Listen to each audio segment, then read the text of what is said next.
Facing a crisis is probably one of the most or even the most hair-pulling, gut-wrenching and ball-breaking experience we could ever felt in our entire lives. Crisis, in simple words, is basically the dramatic, meteoric and abrupt end to a fortunate circumstance or a series of fortunate circumstances. Whether it is about losing our jobs, breaking up from a long-term relationship, suffering from a convoluted or vacant sense of identity and confidence, or a hellish combination of all of them and more, they all just make us feel this enormous, seemingly never-ending, momentous wave of dread and agitation. Panic is probably the best word to definitively describe it. All of us will definitively encounter these sensations one way or another in our lifetime. Crisis is just a part of life. All good things sooner or later will eventually come to an end. What goes up must come down in the end. What is alive will eventually cease to exist. Again, that is just how the world works. Very hard to swallow for some of you idealistic absolutists, but love me or hate me, you will absolutely thank me later. But anyways, those things are for much later, so let's not become pathetic defeatists here, shall we? How can we better handle the crisis we are facing or will be facing in the future? More specifically, how can we diffuse the psychological turmoil that we experience during a crisis or when a crisis is looming in the far distance?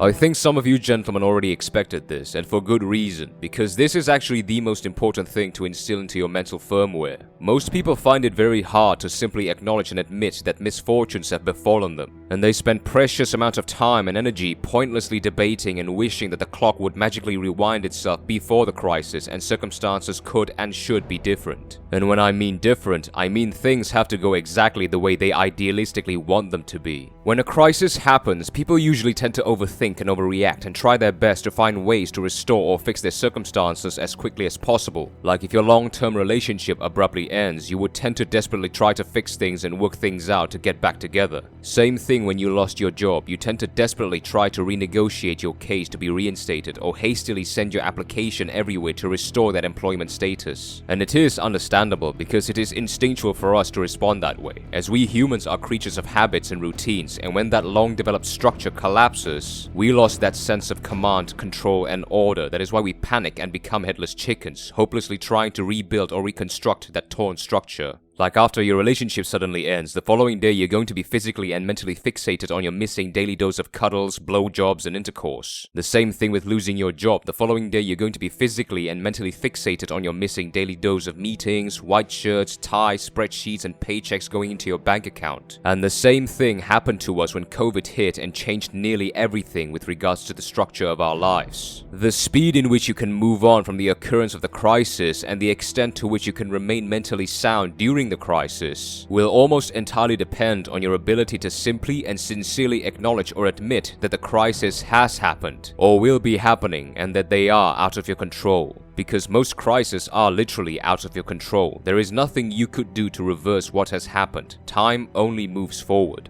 Don't panic. When you're panicking, your blend of negative emotions will cloud your judgments and you will inevitably become impatient and start to say stupid things and make irrational decisions, which will more often than not cause you to involuntarily amplify your sense of misfortunes. Relax for a bit. Your tendencies to want to fix the damage done will always be there to haunt you, but understand that you will get the chance to do that eventually. Time only moves forward, but it doesn't move at light speed, okay? So there is no need to jump into ill-prepared and uncalculated conclusions or actions. The same thing applies to facing future incoming crises. You must intelligently concede that it will happen regardless of what you do. You must educate yourself about it and adapt accordingly during the crisis, which brings me to the next important point.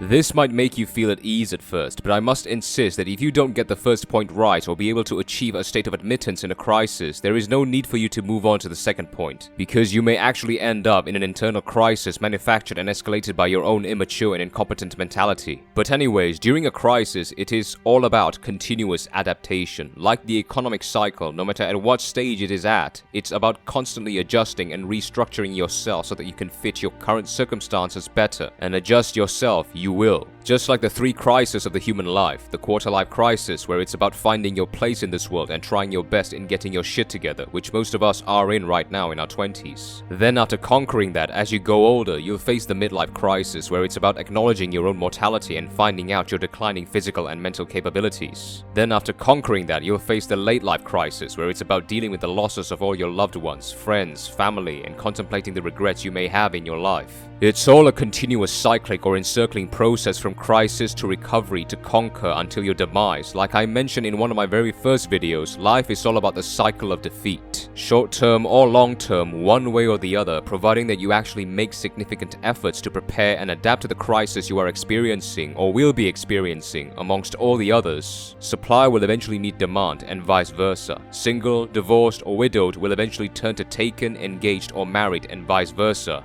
Unemployed or retired will eventually turn to employed or self-employed and vice versa, and being shy, awkward, or anxious will turn to being confident, charismatic, or savvy and vice versa, so on and so forth. The cycle continues until it eventually ends with either your timely or untimely demise, or your own self-sabotage and other extreme uncontrollable circumstances affecting you. The main point here is, for most of us, providing that we are able to accept and move on from the occurrence of the crisis and make the necessary adjustments needed to eventually recover from it, the cycle will return to our desired state once again, thus completing the loop.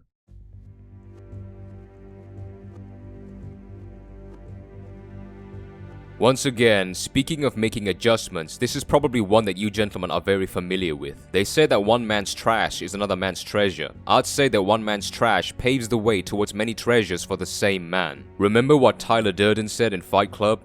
It's only after we've lost everything that we are free to do anything.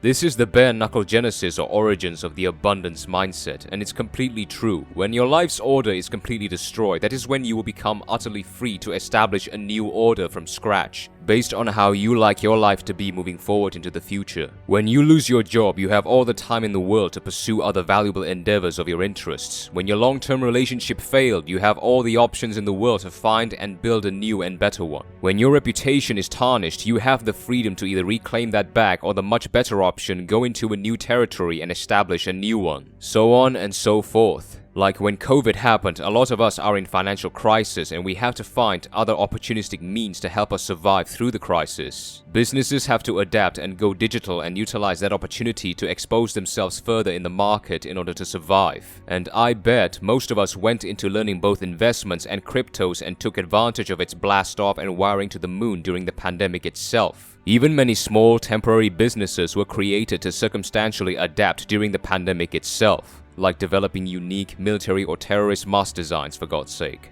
The next financial crisis is coming pretty soon, so educate yourself as much as possible so you are more prepared and can adapt way faster according to your own circumstances when the crisis eventually happens. This is what I meant by being an opportunist, learning, adjusting, and adapting to your circumstances so that it will turn into your favor. No matter how bleak it is, like if you're absolutely broke with no skills at all to earn a living, pursue physical labor and slowly rebuild from there. A lot of organizations could use some muscles, bluntly speaking. Adapt. Don't stay where you are or desperately hoping to restore past glories that have already gone. It's such a simple analogy. Why force yourself to continue doing or pursuing the things that don't want to or can't serve you anymore? Let them go, pick up what's left of you, and construct a new structure of order in your life with new endeavors and people. I believe that being mentally calm during a crisis is more than just being able to remain psychologically functional, progressive, and objective, but also being able to significantly understand what you are dealing with and what you are getting yourselves into. Because eventually and ultimately, those are what makes you reliable during a crisis and gets you to have the confidence to take control and not pathetically beat around the bush for too much and too long.